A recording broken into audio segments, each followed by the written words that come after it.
morning, Acadiana, and welcome to another edition of Morning Coffee with Big Al and Special T.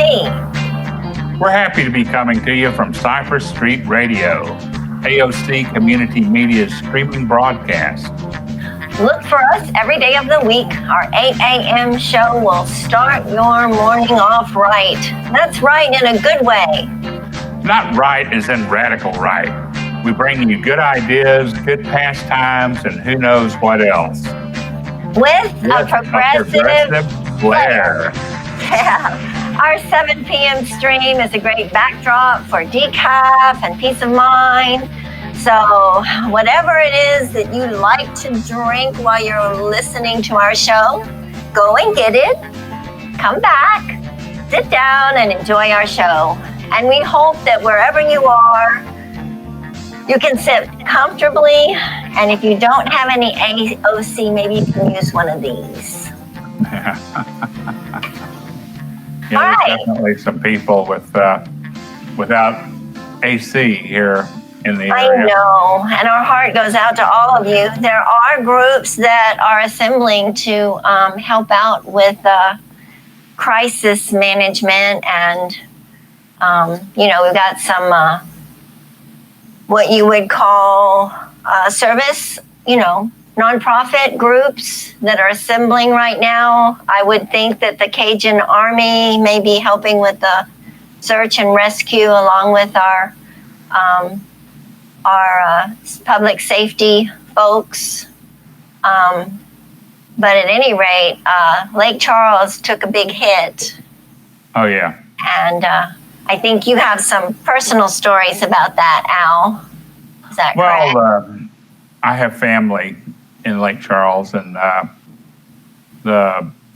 was chatting with my son as Laura was approaching, and like I was saying, I thought the eye would go over closer to the border with Texas, and it actually, I got to watching it, and I knew it was going to start turning toward the north more, and it did that a little sooner than what I expected, and looked like the eye went directly over Lake Charles. And, you and everybody else thought it was going to travel right up the Sabine River.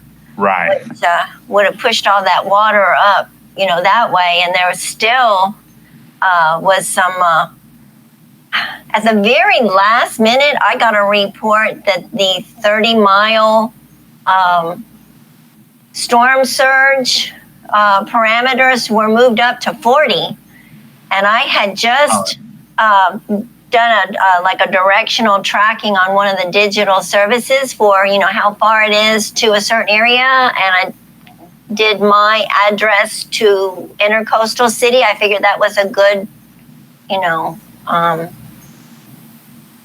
a good calculation of about how far it was to the coast.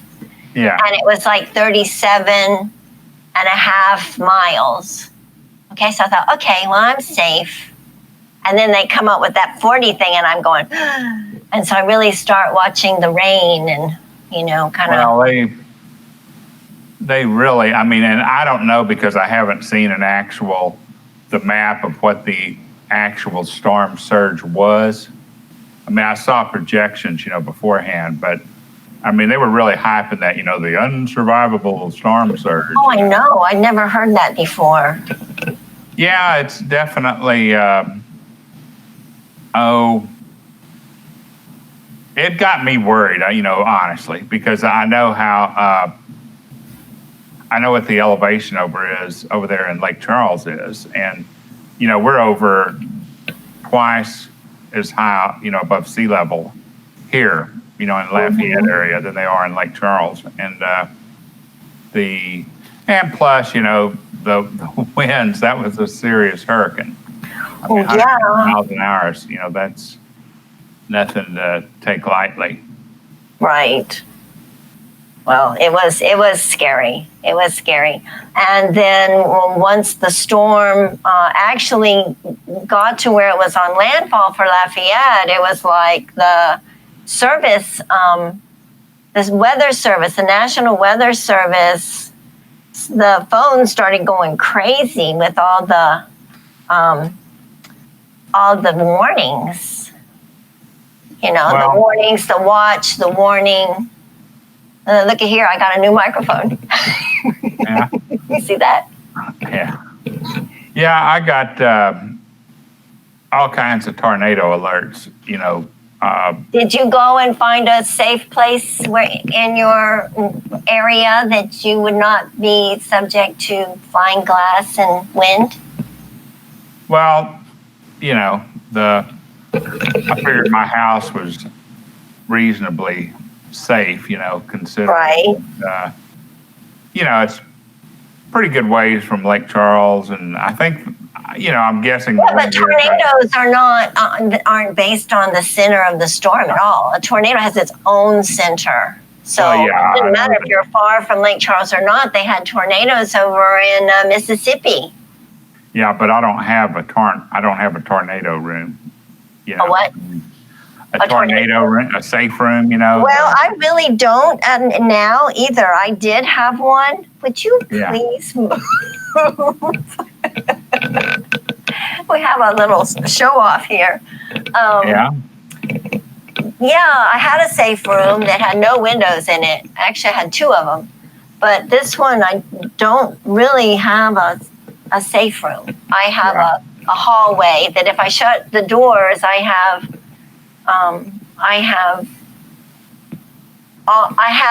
protected on three sides, and then there's a long way to go for all the glass to hit me, you know? Yeah. So that's where I was, and I thought, well, you know, after like the second tornado alert warning in a row, really, Amadeus, can you move? I decided, okay, I'll get a pillow, right? And then I think, this is not comfortable, so I get another pillow. And then I was like, you know, if everything falls in, I don't have a flashlight. And then and so I got a flashlight, and then I thought, well, if something happens and I really need to leave, I think I need some shoes.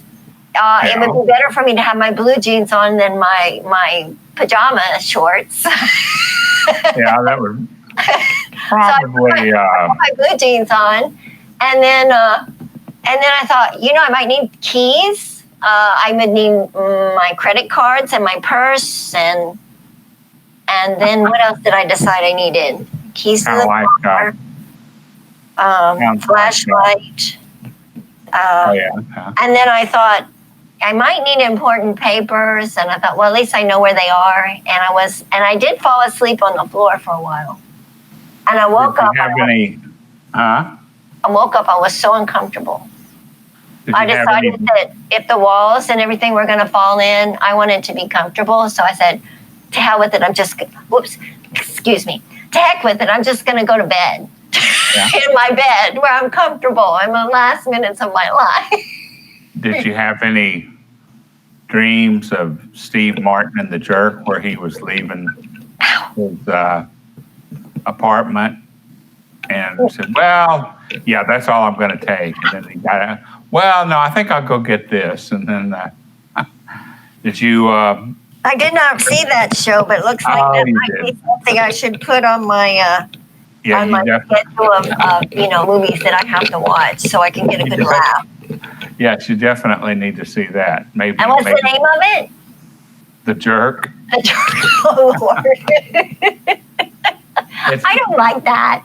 Classic Steve Martin. So, he's so funny. Some of our vast worldwide audience will appreciate that. But, absolutely.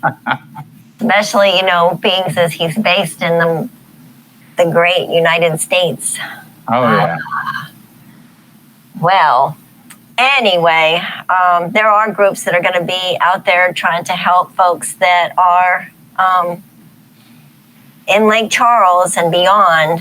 And I would think that the Red Cross will be, there to help.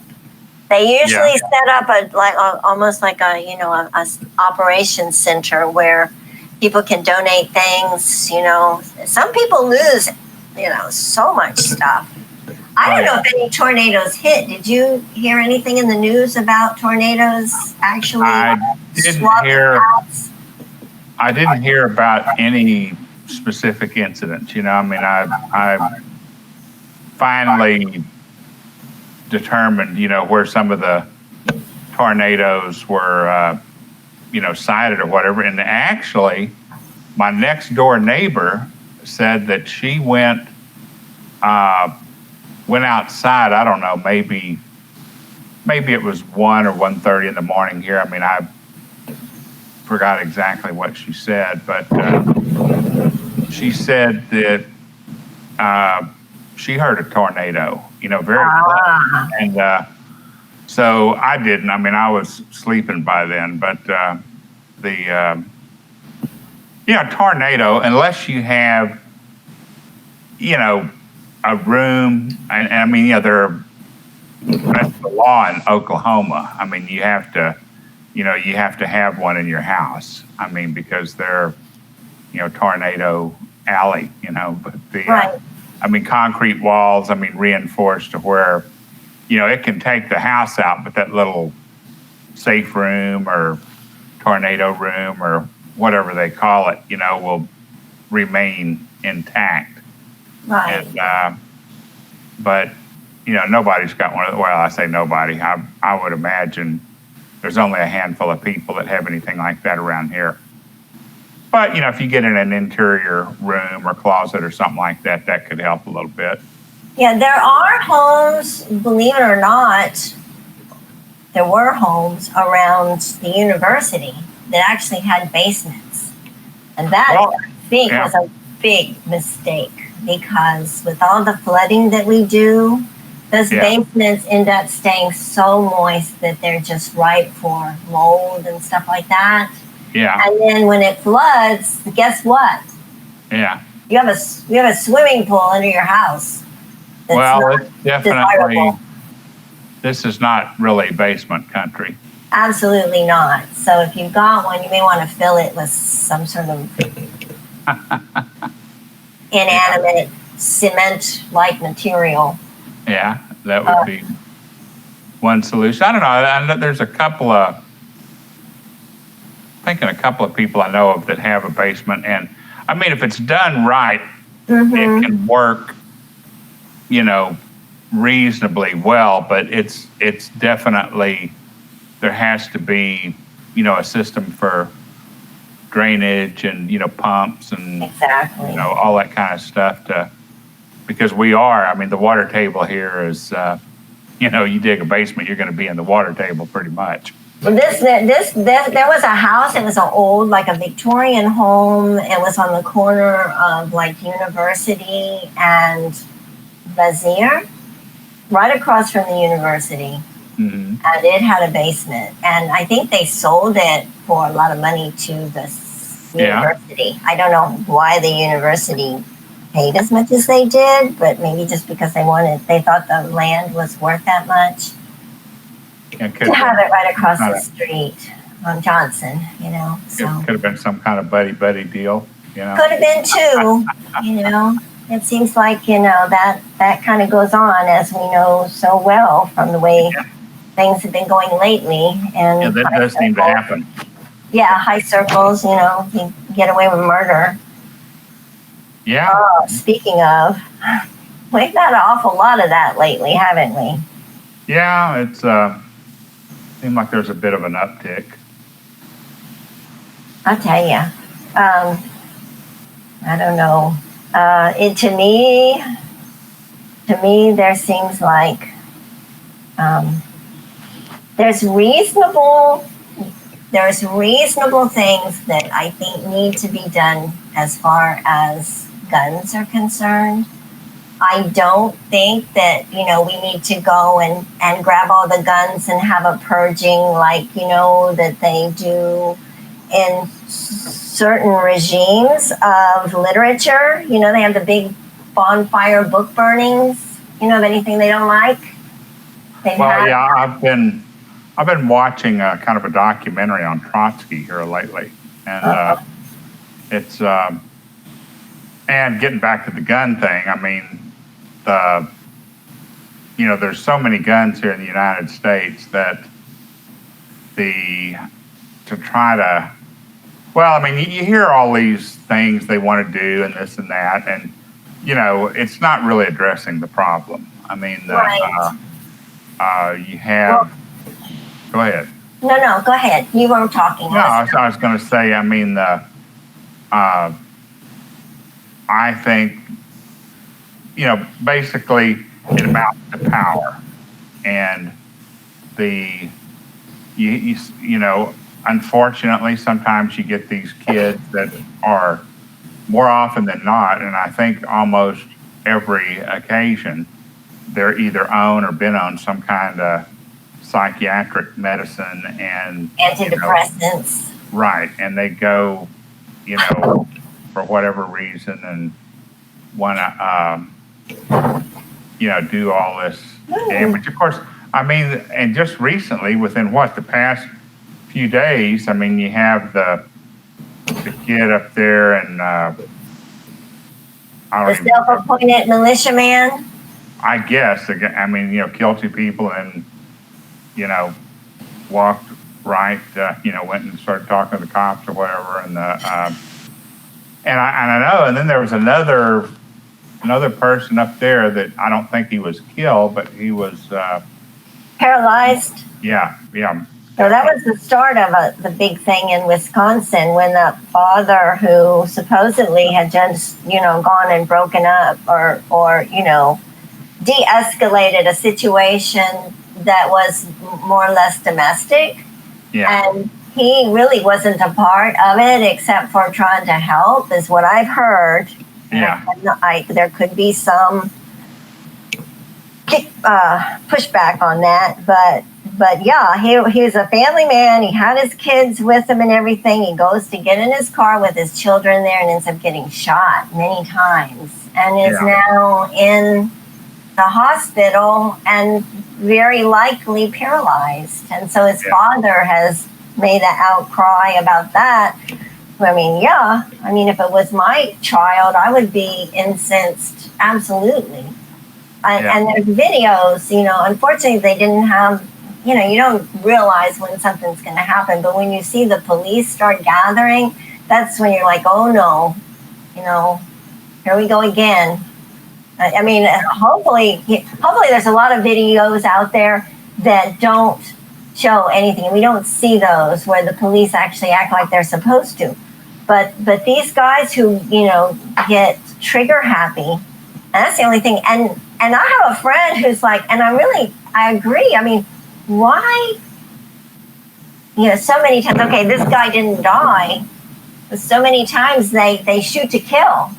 They don't, I mean, if he didn't even have a gun, but if they have a gun or they have a knife or something like that, why can't they why aren't they sharp enough shooters that they can either shoot them in the arm or, do some minimal damage, or shoot them with a tranquilizer gun?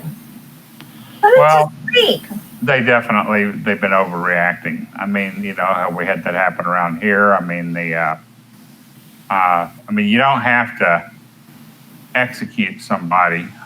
And, probably, it's, I mean, to me, try to de-escalate the situation, try to, well, that's what that and that's what our law officers need, and our public safety officers need to put as the primary thing. In certain instances, they need to go in with their guns drawn. If you got like a sniper or something that's killing a bunch of people, like that guy up in that hotel room.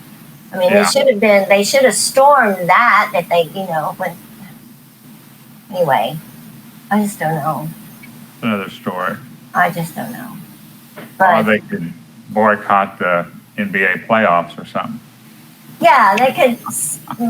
Well, that's one way to really say that we don't agree with what's going on, and that is what happened. And we're probably going to show a little bit of some of that in not very long amount of time. Well, do we want to save that for the second half of our show? I think I think we're getting really close to it. Yeah, we're getting not too far away. We're getting really close to it. So I think we can play some of the interesting things that were actually on television the other night. You know, I don't have TV, so I don't watch a lot of television, but I see it online. But really quick, you know what I would like so much, and I don't know why anybody resists this, is I think everybody who has a gun should have the gun serial number and stuff registered. You know why? Because then you could find them when they're stolen. Yeah. You know, when they're stolen and then they're recovered, then you can get your guns back. Where do they end up? Well, I guess I don't know. I'm not sure. I think they end up in a museum or something for police officers. Well, there's, like I said, to me, I mean, and, you know, power, you know, like Mao said, Chairman Mao. Oh, I heard it before. Yeah. Power comes from the barrel of a gun. And, you know, I think that's true. Now, there's a lot of ways, there's a lot of places that power comes from. And there's a lot of means to have power. I mean, there's a lot of people that, you know, they have so much money, they can, you know, wield enough power where they have no need of a gun. But then on the other hand, I mean, if you know, somebody's planning to accost or assault somebody or something like that, and they pull a gun, they're gonna think twice about it. They're thinking, maybe I don't want to mess with this person, you know. So and sometimes it's just the power of influence. Well, yeah, because they maybe hold a position or whatever. It's like, you know, I still wonder about Epstein. The guy that was in jail who supposedly killed himself. Yeah. Who probably knew so much more than a lot of people wanted to know. Well, I mean, he had some power over some people that didn't really like to be held. Found out. Yeah, in a, you know, a second or a, you know, I guess kind of a potentially subjugated position there. And they had a little more power, a little more stroke, a little more influence. Because, I mean, you know, I think there's probably two chances that he killed himself. Yeah. Well, we might be able to take a little break and kind of watch some of the entertainment from this last evening. Yeah? Yeah, I think so. In America, we all count, no matter where we call home, how we worship, or who we love. And the 2020 census is how that great promise is kept, because this is the count that informs where hundreds of billions in funding will go each year for things like education, healthcare, and programs that touch us all. Complete the census online, by phone, or by mail. Shape your future. Start here at 2020census.gov.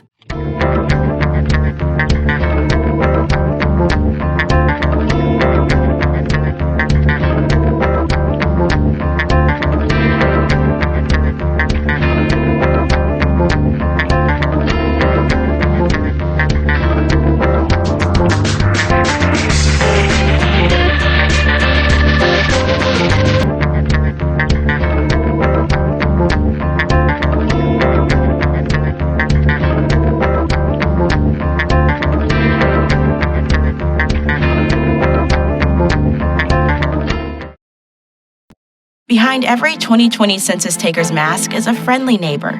They're teachers, retirees, vets, people committed to doing right by getting the count right. If you haven't responded yet, they'll be stopping by to ask some simple questions that will inform how billions in federal funds are spent on local services every year for the next decade. So when they come knocking, say hi from a safe distance and do your part to support your community. Time is running out. Shape your future. Start here at 2020census.gov.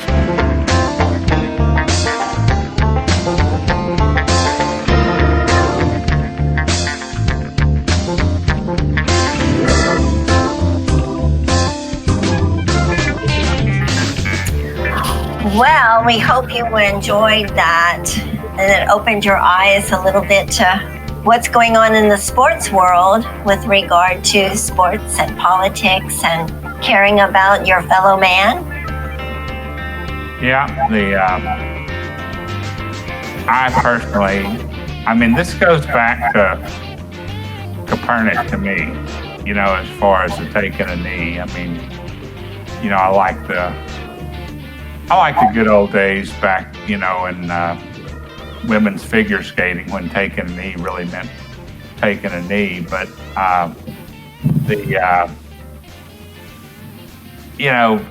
to come out and the thing is, people need to be aware of what's going on. Yes. And, it's not insulting the military. It's not insulting the flag. People like to say that because they think they can hit a nerve or, get some sympathy or, make people bad. It's like, oh, well, they're a communist or something like that. It's the same old stuff just to try to discredit. But through history, prostrate and, whatever. Going down on your knees meant like a reverence, To me, even taking a knee during the national anthem is almost more than putting your hand over your heart, and especially if it's something that they've associated with something that has to do with America the way it's supposed to be, Yeah. Well, yeah. And that's but so many people don't know what the reasoning is behind it. Well, the reasoning, the history, but just what's really happened, Yeah. what's, the propaganda industry here is just amazing. And that people, and, honestly, I've, looking at history, for instance, I've learned so much more in the past few years. History, math, a lot of things, comparing it to what I was taught in school. And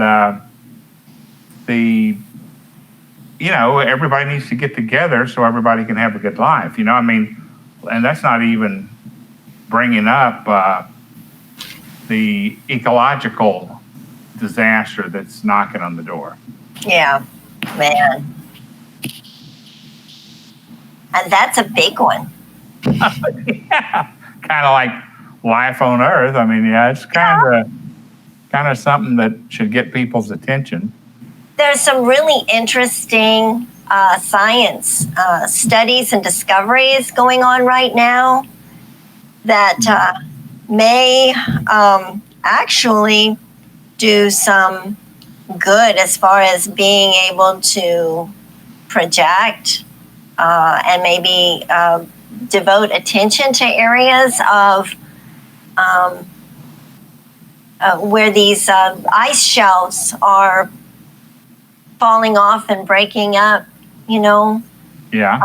that they've done. They're doing some studies on these water pools that form and found that when there's cracks and things and the water pools, seep down into all these cracks, it exacerbates the melting process. And that's why, everything looks fine. And all of a sudden you have a huge piece of land, ice that's been there for hundreds of thousands of years that just all of a sudden looks like it just disintegrates. Well, I've seen, there's so many things going on, I guess you have to, if you want to dedicate, a lot of time to one particular thing, then you can get into the details, but it's, right. I have seen some of the stuff with the polar, the Arctic and Antarctic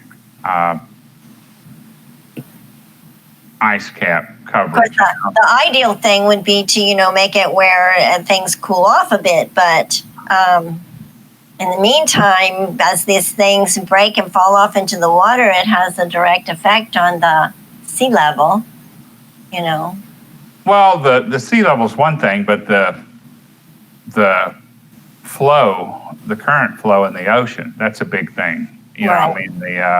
Because that's dependent on the different temperatures in different places, the ice coverage, in that case, the polar and Greenland and all that. I mean, it's... yeah, supposedly there's a difference in the temperature for Antarctic and Arctic. One is melting a lot faster than the other. The temperature I hadn't seen that. Yeah, but it could very well be. Yeah, so anyway. And, remember, it was so weird because there were proponents that thinking that this was the greatest thing because now they could drill in those spots that they couldn't get to before. Well, to me,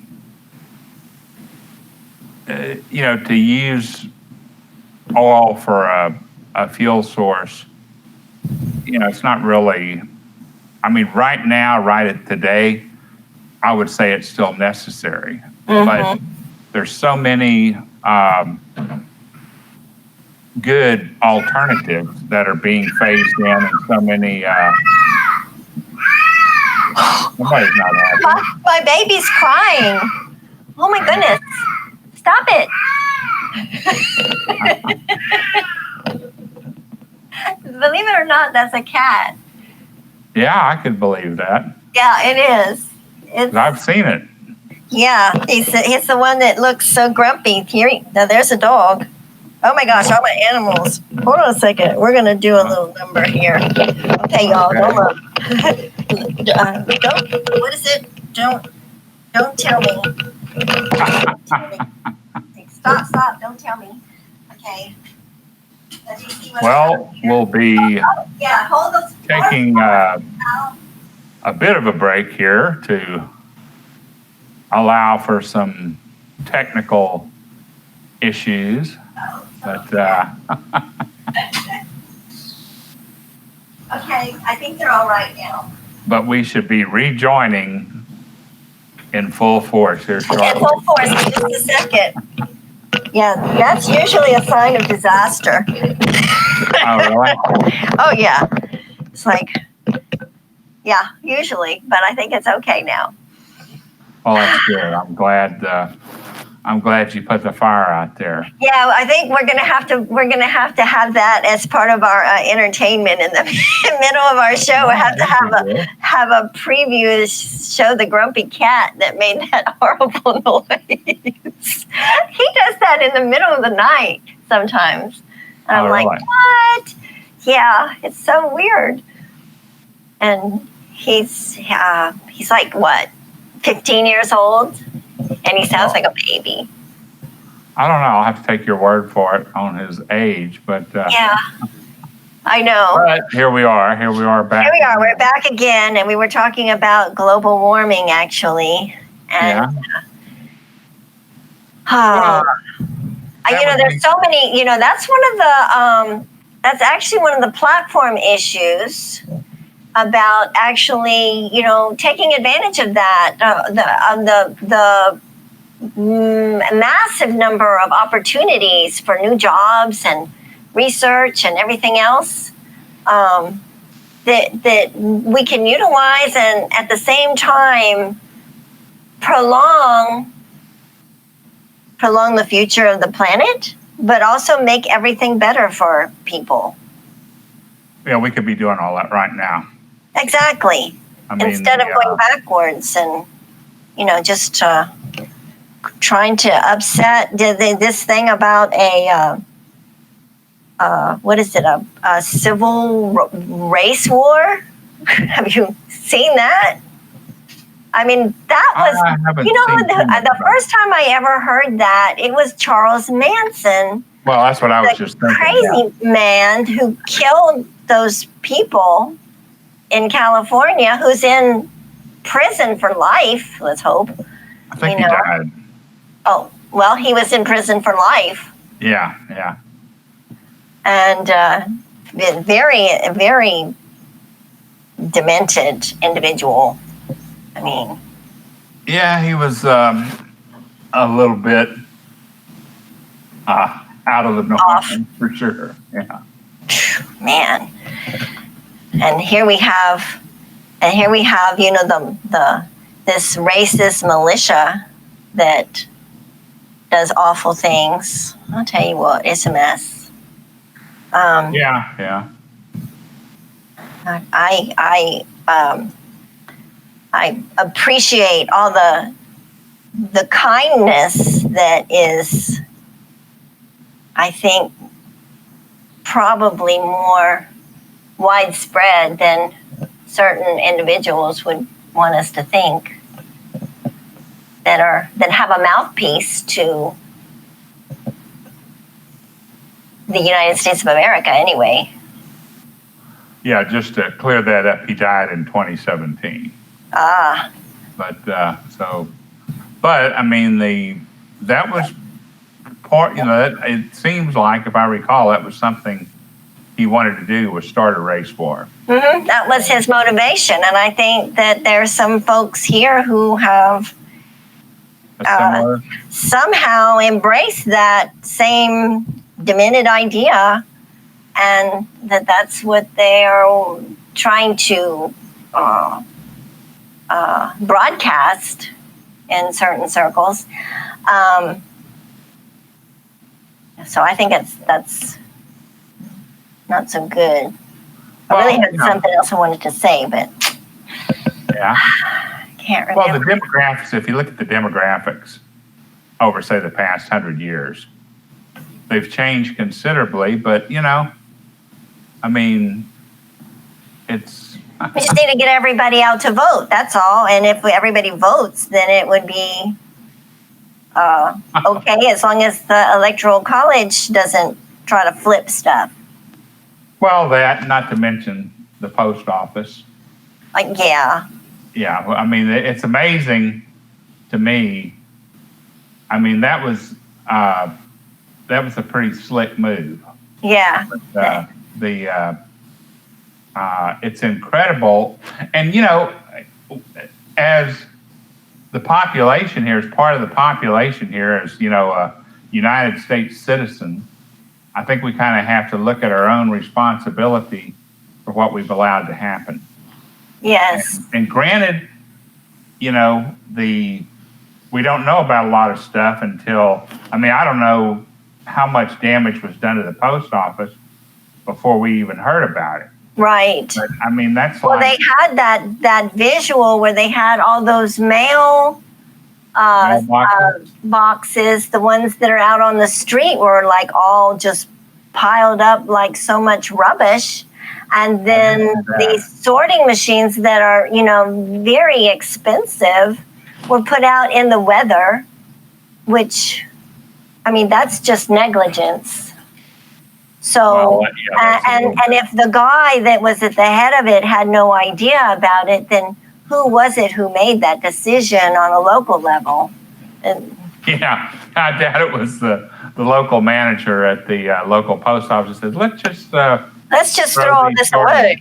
Yeah. Go back to the old-fashioned way, doing it by hand. It's like, that's, if you look at all the supporting evidence as to what happened and what contributions were made and who owned what and, competitive entities to the post office, it's like, this is kind of a no-brainer here. But the post office, to me, is a great service. Absolutely. It has been, even since the Pony Express, hello? Oh, yeah. Well, that was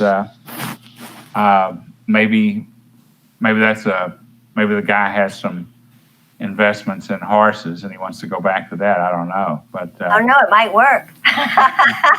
Well, it's just, that's one of the few services of that nature that are, described in the Constitution. So it's not like they didn't they didn't put some thought into it. Right. They didn't, line it out totally, but still, I've had good service with the post office. And, shipping musical instruments, for instance. That's something where there's a lot of places that would rather go to the post, they would rather use the post office than the other UPS or commercial. FedEx or all them. Yeah. I just don't know. It's a brain teaser for me to figure out why in the world, that and this would happen, except for some dark ulterior motives. Well, yeah, it's definitely that. But if you look at it over the past 50 years, is and it's happened even before that, but it's accelerated tremendously over the past 50 years. And you look at the stuff that's been going on, and the vast majority of the people are losing out because of the things that have been done and allowed to have happened. And, it's... Yeah, and we take a lot of stuff for granted. Like, when you mail something, they show you this place that's like for surveys and stuff to write to the a certain website or page on the USPS website as far as your service and all. And maybe there needs to be an orchestrated effort to go ahead and fill those things out. It takes a little bit of time, but, to just show your appreciation of what the post office folks do for you. Yeah, it's,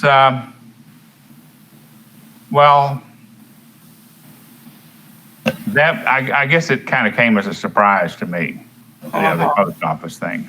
But then if you look at all the appointments, like even in education. Oh yeah, but honestly, if you go back and you look at Obama and the appointments that he made, and I had a guy, one of the guys in our little, Acadiana Progressives. And he was saying, he was writing letters constantly, really complaining about the appointments that are being made. And, and I said, I kind of poo-pooed it, honestly. Yeah. And because I thought, I can kind of understand this. But then after a while, I had to say, you were right. I was wrong on this. This was definitely, because when you appoint the fox to watch the chicken house, something's a little bit shady, to say the least. And that's, the American people need to get more involved, I think. Do you have a specific instance that you're thinking of that you could share? With, as far as appointments? Yeah.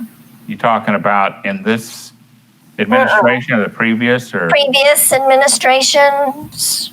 Who was it? Milliken with the.